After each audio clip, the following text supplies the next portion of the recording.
This is the Realty Classroom Podcast, episode number 162, How Getting Cranky Hurts Your Business Growth. Are you a real estate agent with an entrepreneurial spirit who wants to turn your job into a business without sacrificing your lifestyle, but you just can't seem to find the right plan or any plan to help you get there? Well, then, hey, you are definitely in the right place. I'm Danny Griffin, the founder of the Realty Classroom and the host of this podcast. Now, to help you take immediate action to get started in the right direction, I've created a free strategic plan for you that's waiting at freeagentgift.com. That's freeagentgift.com. All right, in this episode, I want to cover how getting cranky hurts your business growth. And of course, fresh off of a coaching week, I will tell you that in both arenas, my own, meaning my own business, I was cranky the past couple of weeks. And I'll tell you why. And I also had a couple of my coaching members that I thought were a little cranky. And really, the first point here is we have to recognize that the mood, any kind of mood, it could be positive too, but today I want to talk about being cranky or in a bad mood, how it directly affects our business, because we really are the business. You and the way you feel as the entrepreneur directly affects the business. So let's think about this. If I'm cranky, what am I doing to my business? I have to think about that, because if I go in and I'm the prime mover, and this can be for any size business where you are the lead, and even if you work on a big team or you work at a company and you just feel like, you're part of something bigger, you have to realize that you are fully responsible for your book of business, the team, the company, whatever it might be. And so if you are constantly in a bad mood for whatever reason, outside factors affect that, internally you just might be frustrated, and it's affecting what that business does. Especially if you have people around you and you come in cranky all the time, what do you think that's going to do to them? It's going to deflate them. It's going to deflate their attachment to the business. And what if they're cranky? Now we just have this big mess, right? So you get the point. So let's go to the second point. Being cranky really stems from many sources, but the one I want to talk about is internally in the business. It really comes from frustration. So as an entrepreneur, I've always been driven to figure out a lot of things, and there are a lot of things to figure out, it turns out, in small business, just to survive, let alone to thrive. So wanting to thrive in my business, it's taken me a long time to distill or chunk up certain basic philosophies that serve the seller consumer and the buyer consumer and the agent better. Those are the three things that I really need to work on the systems to serve those people. But then once you get those systems down from a series of refinement and over time you just Kaizen, that the Japanese philosophy is constantly and steadily improving, then you need the audience to continue to believe and react. And, they're all moved by other, distortions. I mean, for example, a seller, you might not recognize how great your system is at first blush because they're reacting irrationally, which is predictable, because humans make emotional decisions. So you can go into a listing presentation and know for certain that you have given them your best stuff and that you can listen to what the competition's done and nobody's done it better, and you lose the business. Well, I just think, says the consumer. Or you have an agent that comes on or chooses another company. Well, I just felt. And that's frustrating. So the idea that we have something that's working well, or the idea that we can offer a service that's top-notch, and then just have that lost on somebody. In fact, one of my own agents, who's newer to the business, but is following our plan, beat out several other veteran agents. And this is what I try to tell people. I don't care how long you're in the business. You better make sure that you're offering a good plan to the consumer, or you will lose. Well, when that happened, one of the competitors got really cranky, to the point where she embarrassed herself. She picked up the phone, she called the seller, and she sort of ran her up and down about, well, why did you do that? And that person doesn't have experience, and I had a buyer, and I would have done it for less. That's embarrassing yourself because you got cranky, because you lost. And what you should have done is picked up the phone, and you should have called the seller and said, thank you so much for the opportunity. It's unfortunate that I lost, but I'd like to know for my own edification, why'd you choose somebody else? And listen. And some of it might be something that you could control and something not. But if you get cranky and you do that, you can be certain that now you have hurt the growth of your business. And you put a black eye with my company because now we have to be aware that that's the way you talk when you don't win. And that's the way you feel about competing with us. And that's not good. Now, obviously, the lesson goes for everybody at the Griffin, my company. Don't do that. Don't ever do that. Find out why not. One of the things that we do in our business to help us against this is we try to backdrop it against, okay, we can make all the excuses in the world why we think somebody didn't go with us, but what could we have done better anyway? Let's think about that, right? So that's one of the ways, but I'll save that for the end here about how to prevent yourself from doing this, because I want to make another big point here. And this is a shout out to the work that I do with all of my mastermind members who are all top producers, that I try to remind them on the regular that Cranky provokes you to stop doing the right thing. I mean, I just can't believe how many top producers will have a good plan in place. They'll be doing the right thing, and they get cranky about a website. They get cranky about a lead gen system. They get cranky about a telemarketer. They get cranky about the seller, the buyer, and they just stop doing something. It really is a childish moment that we have. And again, we're all subjected to it. But really the point is, it stops us from doing the right thing. I can't tell you how many times I have had a top producer say, well, I used to do that, and it didn't work for me. What do you mean it didn't work for you? Did it work at one point in time? Yes, it did. Did it stop working? No, you got cranky and you stopped doing it. And so you made an irrational business decision to stop what was working instead of figure out what the bump in the road was. And you completely went and watched somebody else do something and said, well, they're killing it with this, and you copy them. Top producers, you do that all the time. You got to stop doing it. You have to stop throwing a tantrum when something doesn't come easy, or at worse, you don't understand it, so you just quit. That's a cranky tantrum. And I know, because I've had them in the past, and I beat myself up now when I get cranky, and I recognize it. And I tell my team, hey, ignore me this week. I'm cranky and I'm getting over it, but I'm having a little trouble. So I got to go sequester myself and, yell in my padded room, I suppose. Right. So, but that's the biggest danger cranky really can bring us when it comes to business growth if we're already up and going. I mean, if you're new to the business, look, I can think of one of my agents this week that I don't know, it was cranky, but it was anxious, and it was all this, me, how I'm feeling. And whoa. You just got somebody to commit to you, to our plan, and you need to execute that plan for them.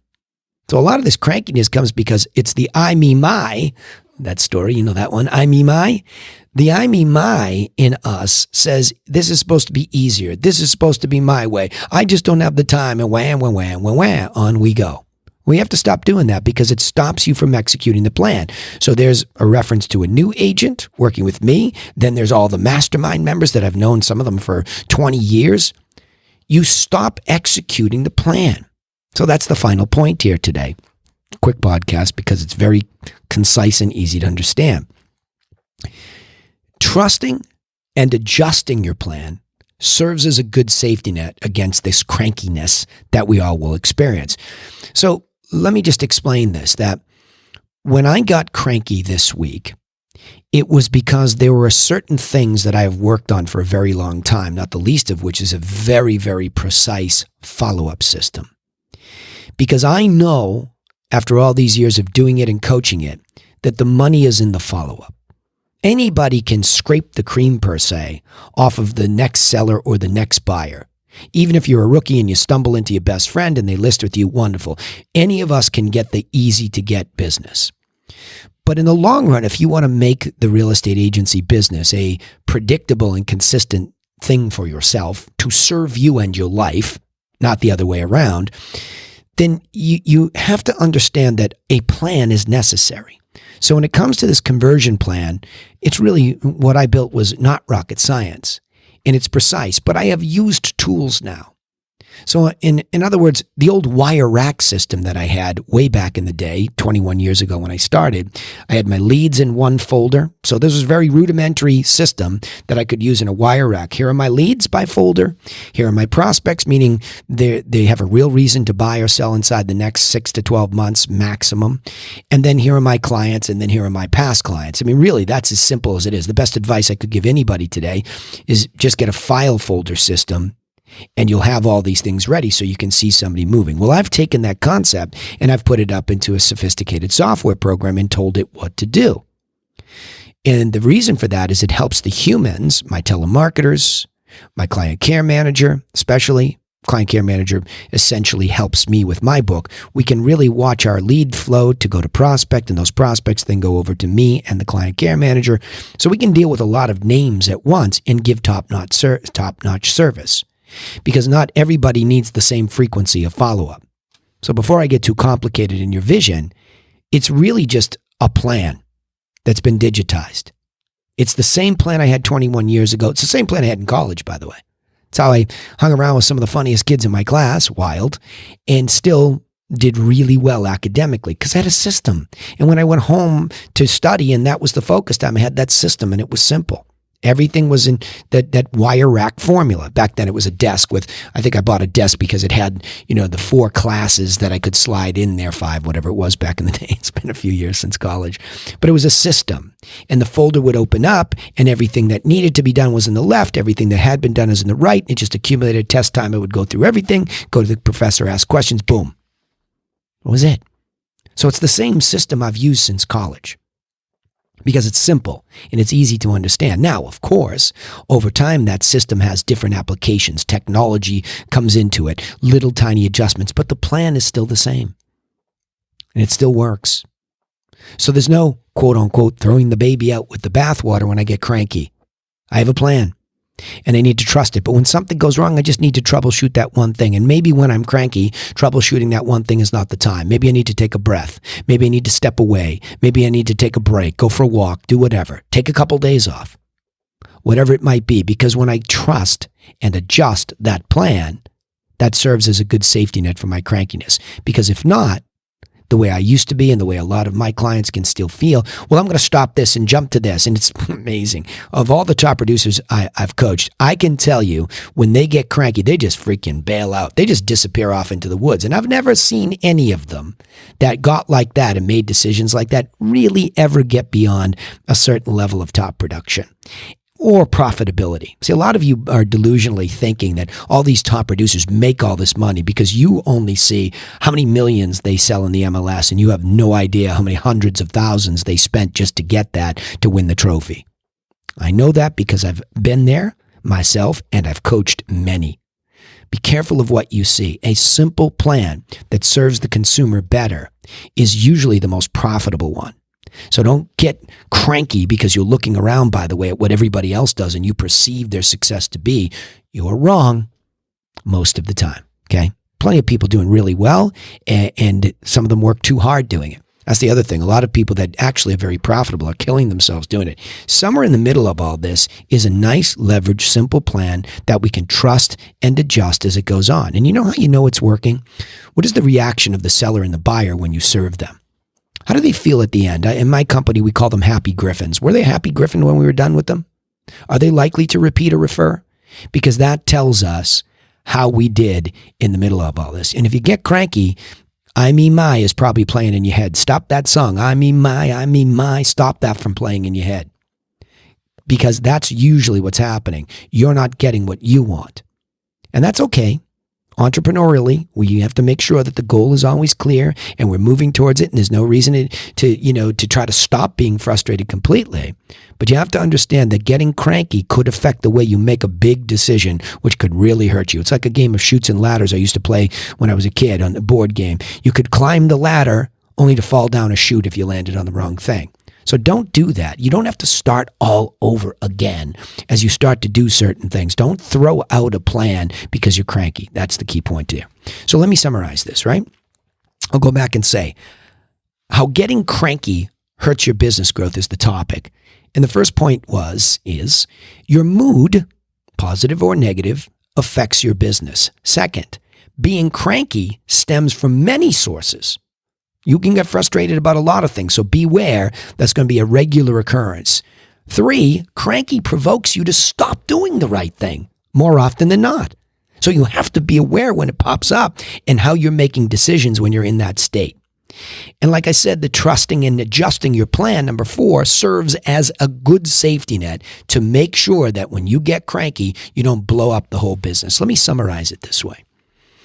As an entrepreneurially spirited agent, you must understand that your mood directly affects your ability to grow your business in a positive way.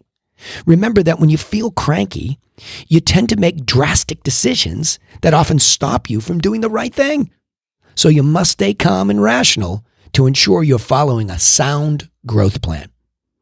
All right, now remember, you can take immediate action to get started in the right direction and avoid throwing out things because we give you a copy of our free agent plan that's waiting for you, and it's the bone structure of a good sound plan that when you get cranky, you can stay within the guardrails of the plan. When you're cranky, you'll be fine. And that's waiting at Free Agent Gift, freeagentgift.com, okay? Also, don't forget, you can subscribe to the podcast on iTunes, Spotify, or wherever you listen.